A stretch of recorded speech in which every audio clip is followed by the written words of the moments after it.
Have you ever had someone ask you a question, a theological question that you didn't know the answer for?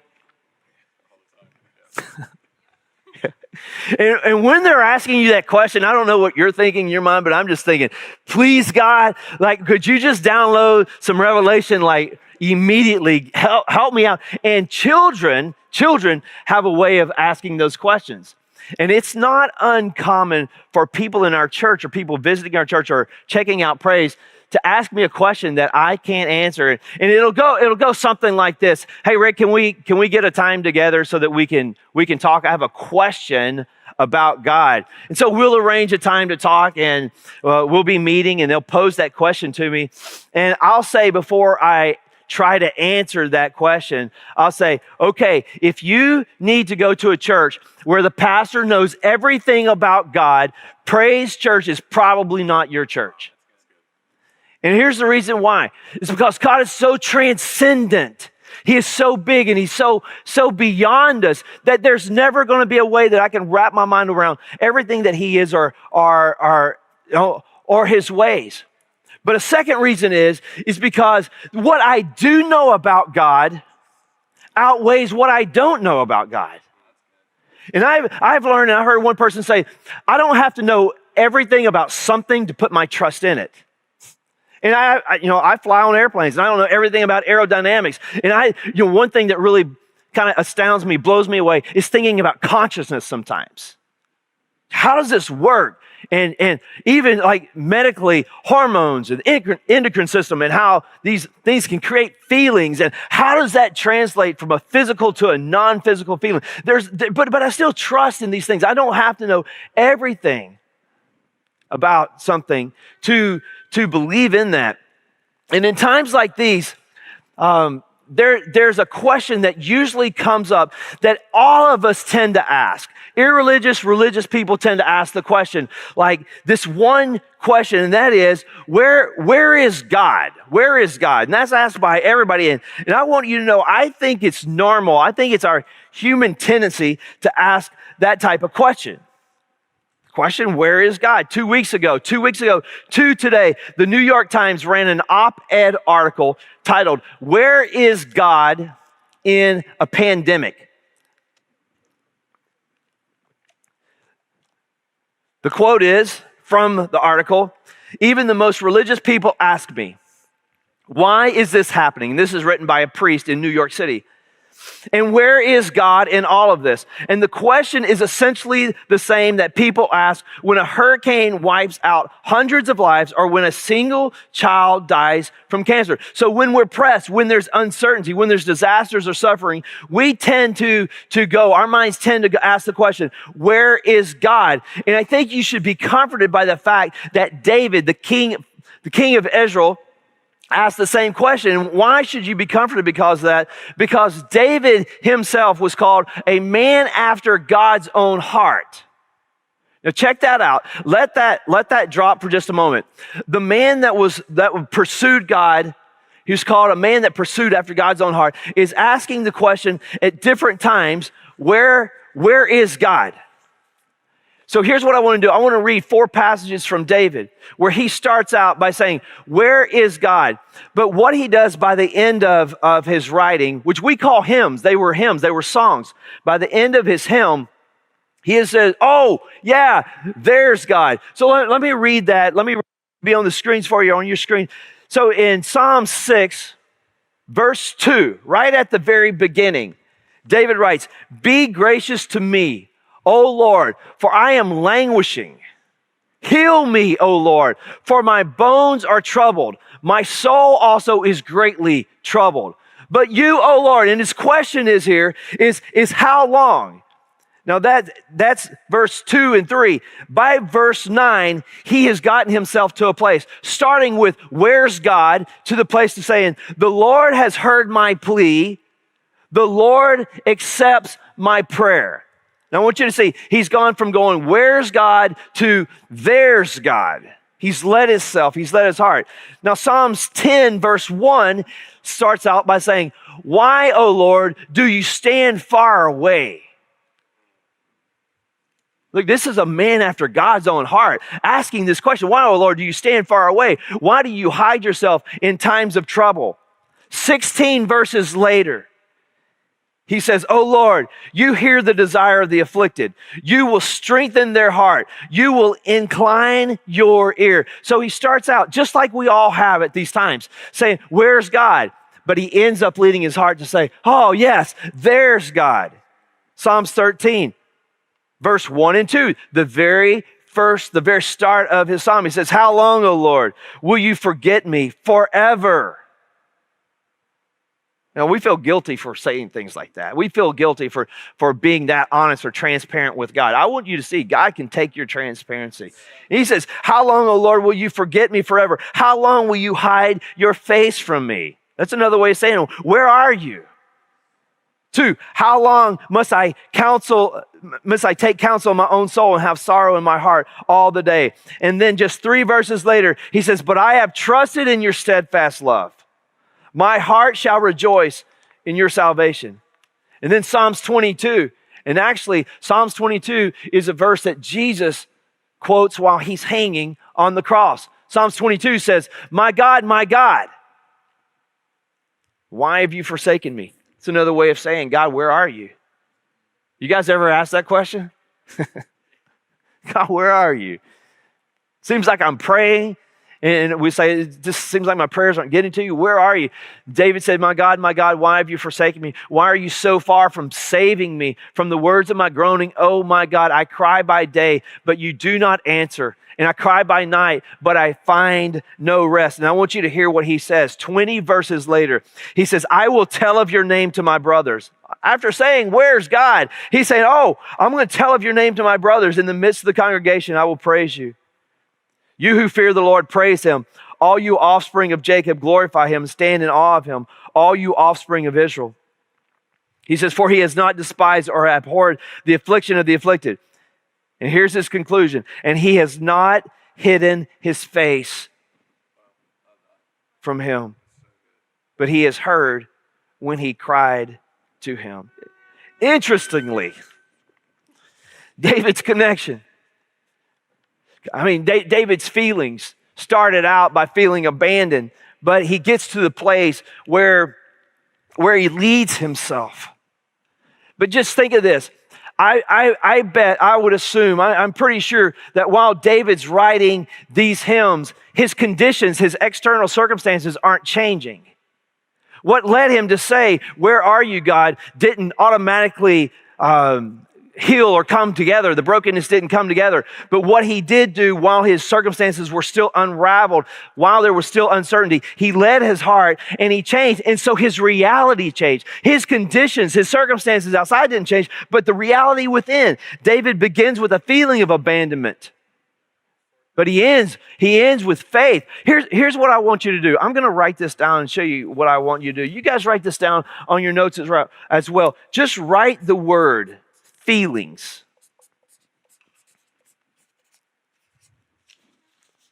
You just write feelings, and then on top of feelings, I want you to draw a horizontal line, just like this. Right? We'll come back to that in a moment. And here's why we can't base our life upon our feelings, even though we feel like we're abandoned. There's a greater reality out there because feelings aren't reliable. They're not always reliable. Our feelings are not always in alignment with reality.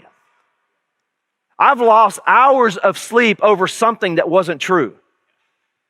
I've been upset with people who never meant to offend me or who said things that really should not have offended me, but the way that I took it offended me. I have lost precious time because of feelings that have led me astray. My feelings aren't always based or in alignment with reality. And when I bring reality back into the frame, then the reality has the potential to outweigh those feelings, to direct my feelings, and then I start experiencing new feelings based upon the reality that I brought back into the frame. That's a mouthful, but I hope you got it. So I have these feelings, I bring a greater reality into the picture, into the frame, and then my feelings start to change because my feelings starts changing the reality that I'm holding on to. I've given a sermon on this before, but Thomas Chalmers wrote an article called The Expulsive Power of a New Affection. It's a powerful, you ought to Google that and read that. It's a long read. It's a hard read, but it's a great read. Thomas Chalmers, The Expulsive Power of a New Affection. And he says that if you want to have true heart transformation, but you have these desires that lead you away from God, what you have to do is find a greater desire that will evict the desire that you don't want. He means you can't just tell yourself that you have a wrong desire, just get out of here, because there's an empty space. What you have to do is have a greater desire that has more power to send that ill desire packing. You got to find a greater desire. Now, I'm going to give you an example of that. About 3 weeks ago, we had one of our guys in our church. He was at home, and he started having a pain down his left arm and around his heart area, and he knew what that meant. And so he was by himself, so he reached out through social media. He was like, I think I'm having a heart attack. Will someone come over here and take me to the hospital? And his best friend came and took him to the hospital. And he was having a serious condition. After all the scans, he realized that he wasn't having a heart attack, but he did have a serious condition that he had to stay in the hospital, and he had a lot of time to reflect. He couldn't have any visitors because of the restrictions, so he was there alone by himself, scared that he was possibly going to lose his life. And as he began to reflect on this, he said, I have this a young daughter at home. I don't want to die and not see her grow up. And so he has an addiction. And I talked to him yesterday and asked him if I had the right to share this, and he said, absolutely, my story is God's story. And he said he'd been smoking for years. He'd been delivered from drugs, but he couldn't let go of smoke. And he said he drank 4 Red Bulls a day. So he said that he knew that if he wanted to see his daughter grow up, he's going to have to quit smoking and quit drinking those Red Bulls. I talked to him yesterday. He's been 3 weeks without a Red Bull, 3 weeks without a smoke. Yeah, it's good stuff. That shows Thomas Chalmers' point that Eric had a greater desire to see his children grow up than his desire to have a smoke. And because now he had a greater desire to see his daughter grow up, that he's able, it doesn't mean that the desire to smoke or to drink Red Bull still isn't real. It just means there's a greater desire that I want to see my daughter graduate. I want to see my daughter get married. I want to be a part of my daughter's life. So during the day, this desire is greater than the desire to smoke. It's Thomas Chalmers, the expulsive power of a new affection. I'm going to tweak that just a little bit, and I'm going to say the expulsive power of a new reality. That when we have feelings, we're basing those feelings upon a reality, but God has a greater reality. When we bring that greater reality into the frame, there's feelings that come, and that greater reality has the expulsive power, the power to evict, the feelings that we're feeling that's not based. So here's what I want you to do. I want you to, on top of the feelings, I want you to write reality. And above reality, I want you to give the greater sign. So you got the greater reality over your feelings, so that when we bring in the greater reality, it trumps, it evicts the feelings. And then feelings will follow, the feelings that we want to follow, the feelings that we want to experience will follow the greater reality. Now, going back to our question, there's a lot of theological questions that I can't answer. And over the past 5 years, I've grown very comfortable with not being able to answer that, because God's way beyond where we are. But the question, where is God, is not one of the questions that I can't answer, because from Genesis to Revelation, there are stories that tell us, there's a redemptive history that tells us exactly where God is. There's experience for me that tells me exactly where God is. My small group recently finished, and if you're not in a small group, even now would be a great time to get in a small group. You can contact Mike, contact the church. We'll get you in a small group. And as our small groups meet, we're still speaking hope and life into each other. But recently, my small group finished a study about the Christian worldview. In the Christian worldview, it's not, we all have a worldview. It's not, do you have a worldview? It's what worldview do you have? And a worldview is simply, what do we believe about origins? How do we get here? And what about our fate? Where are we going? A worldview tells us about morality. A worldview will tell us about morality, what is right or wrong. But what a worldview is, it's a big filter that we put all of our perceptions through, and it has us interpret the events of life. It's not, will you have a worldview? It's you have a worldview. And the Christian worldview is an unequaled resource for dealing with suffering. And here's why. Because our Christian worldview can be grouped into 4 parts, 4 chapters. We have to have all 4 chapters. If we leave out one of the chapters, that's like leaving out an important chapter in an autobiography. You miss something of someone's life. So we have to have all 4 chapters. So chapter 1 of the story of God says that God created perfection. God created Eden. And what does that tell us? That tells us that's exactly how God wanted. That's perfection. I mean, when God creates something, he can't create any better than what he did. It's not like he can come and improve upon what he's already created. It's perfected. You can't perfect perfection. So what creation tells us in our Christian worldview is this is how God wanted it. The perfect of relationships, perfect food, perfect environment, everything. Incredible. Hard for us to imagine, right? Chapter 2 tells us of the fall, where we, humans, rebelled against God, disobeyed God. This is our reason why we believe that sin and evil is present in this world. Because if you could think about it like this, like Adam went up and got the handle of a door, and he opened this door and welcomed a guest into a home that will never, ever leave.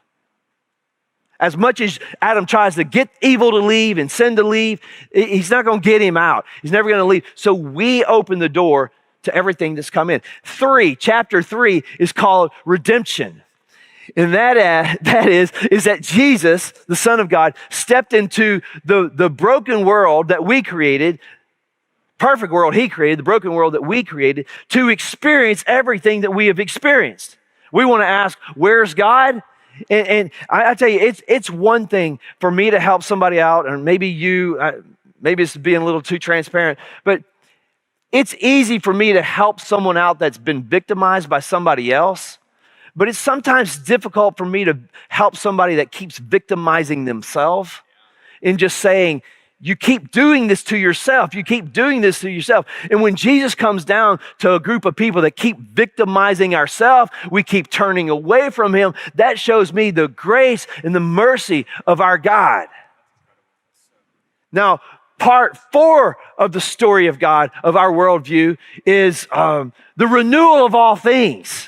And that's what you were talking about in your scripture, Dallas, the renewal of all things. And that is when the new heavens and new earth will come down and things will be returned back to the original. It's probably going to look a whole lot like Eden, because that's God's perfection. A lot more normal than what we ever imagine. So you got the 4 parts of God in this Christian worldview. And the Christian worldview is an unequaled resource for us to be able to handle suffering. In the recent months, I've had 2 people ask me that question, where's God? And each time I've said, let me just give you the Christian worldview. God didn't cause this, we brought it on, but even when we brought it on, God still came to be with us. Now, what happens when we run the question, where is God in a pandemic through this Christian worldview? Again, I've had this posed twice. Where's God? Well, Eden shows us God's perfection. The fall shows us our imperfection. And Jesus coming to us shows us his affection. So here's Eden shows us God's perfection. The fall shows us our imperfection. But Jesus coming to us shows us his affection, or we could it shows us his position. It shows us his proximity, that God did not quarantine himself to the safety of heaven, but he stepped into our contaminated space, not to just be with us, but to deliver us. I mean, look at John 1. We were in the series, the Gospel of John. John 1, in the beginning, the word meaning Jesus, right? The Greek word we talked about that is the logos, the overarching principle that runs everything, gives reason to the world. In the beginning was the Word, and the Word was with God, and the Word was God. He was in the beginning with God. This speaks of God being supernatural. But then verse 14 tells us, and the Word became flesh, and it dwelt. That word dwell means it lived, it tabernacled among us. And we have seen, John says, we've seen this, the glory as the only Son from the Father. He says this glory is full of mercy and truth. So verse 1 says he's fully divine. Verse 2 says he's fully human. Now remember, you think of that, fully divine and fully human at the same time. I can't answer every theological question, but I'm okay with that because it's beyond me. But sometimes what we overlook is the second part of this, is that Jesus was fully human, which informs me that he came to us in our brokenness and he felt the same effects that we felt. One scholar of early Judaism, her name is Jody Magnus, she wrote a book and she writes about the milieu, the social environment that Jesus was born into. And she titled it, Stone, Dung, Oil, and Spit. That he was right here in the mess with us. He was in our space. She called it stone, dug, oil, and spit. And if we would rewrite that today, retitle it, we may say isolation, uncertainty, fear, sickness.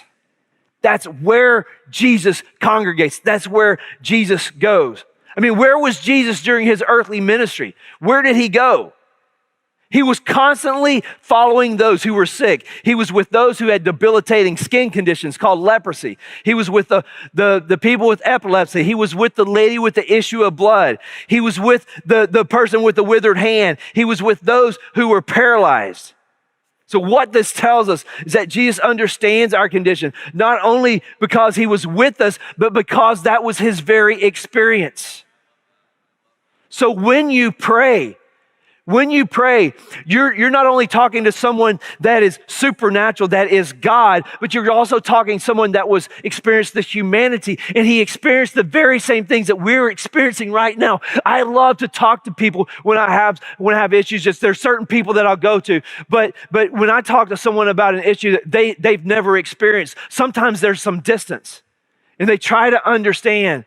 But when I talk to someone, like when maybe that time that I lost my father, that someone had lost a mom or a dad, and they were like, Reg, I remember exactly. When I talk to someone who's experienced the same thing that I have, but yet they're on the other side of it, they give me so much hope. And when we talk to God, not only are we talking to someone that is transcending the situation, but we're talking to someone that was immanent inside the situation, that he came for us, and that he was also, the cross tells us that he experienced every pain, every emotion, imaginable as well. I'm sure you know this today. It's called Palm Sunday. Palm Sunday begins the moment that Jesus rides into Jerusalem, and there's waving the palm branches, singing Hosanna, which means, save us.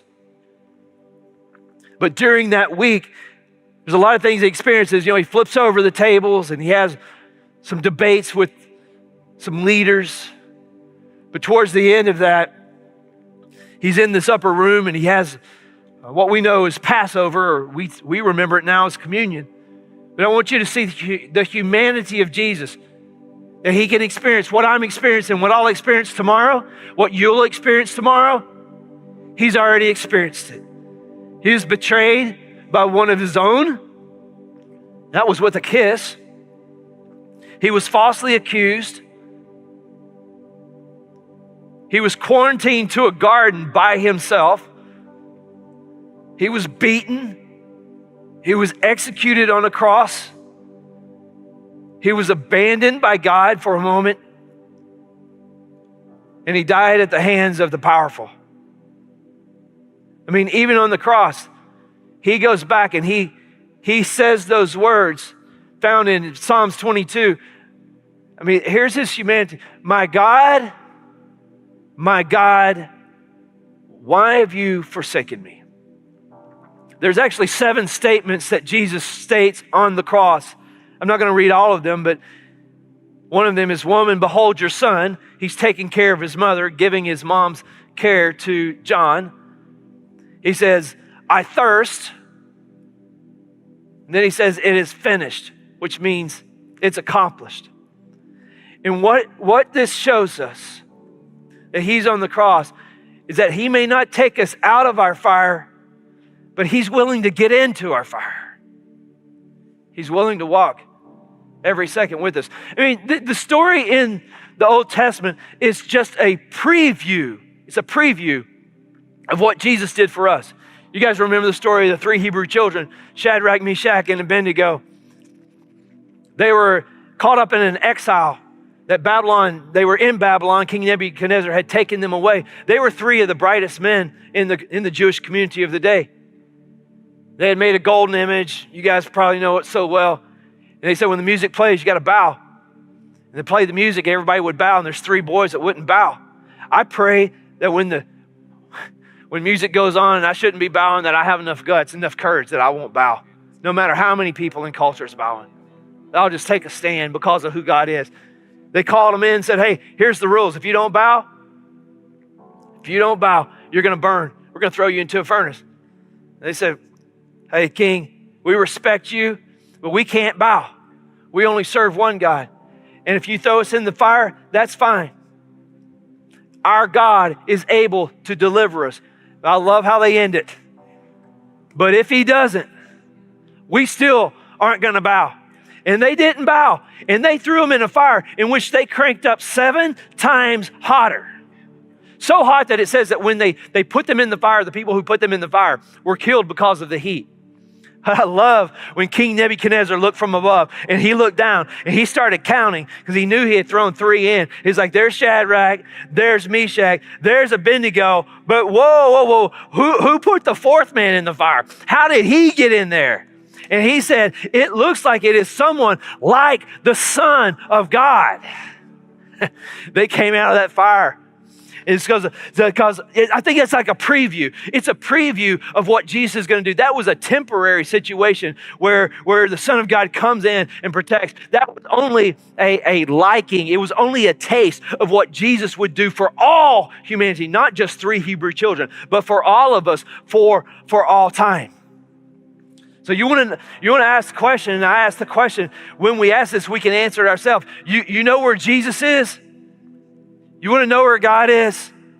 He's in the same place that he was before we even asked the question. He's right there in the fire with us. Sometimes we forget that because our feelings take us away. We bring in the greater reality by what the Genesis through Revelation and the redemptive history tells us. We bring a greater reality into that. The feelings become different. Where is he? He's in the fire. And you know what's unique about this is he's in the fire that we started.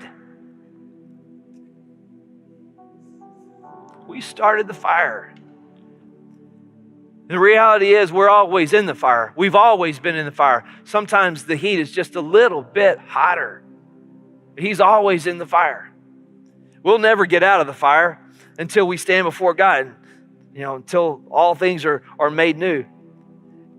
I love how Pastor Aaron said it a couple weeks ago at Praise Youth. He said, there's no promise of him taking us out of having no problems. In fact, there's a promise of having problems.